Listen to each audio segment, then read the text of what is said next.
So, what's the best way to store beer? Cans or bottles? And what's the deal with brown, green, or even clear bottles? To understand these choices, let's rewind to the dawn of modern brewing packaging.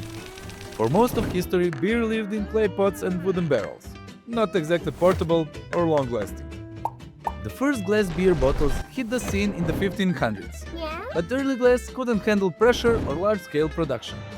Fragile and costly, these bottles were mostly used for exports or fancy brews. Then, the 19th century kicked things into high gear. Iron molds crank out stronger and cheaper bottles. Pasteurization kept brews fresh longer, and switching from cork to crown caps sealed the deal for fizzy perfection. Finally, the 1900s unleashed automated bottling lines, making beer easy to store, ship, and sip worldwide. But one issue lingered. Sunlight skunked it. Clear glass lets UV rays ruin the flavor. The solution? Switching to green or even better brown bottles for UV protection and flavor stability. The next revolution drops in 1935.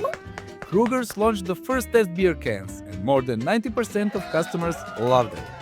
Other breweries jumped in fast. In the transition period, some cans even had necks and crown caps, so breweries could still use their old bottling machines. And finally, in 1969, cans outsell bottles for the first time.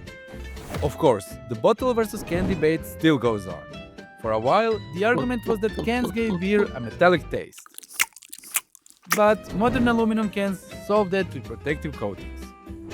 So, to conclude, cans are cheaper, lighter, and they totally block UV light and protect beer better. Bottles, though, bring that timeless ritual and aesthetic charm to the table. And taste, after all, boils down to subjective experience.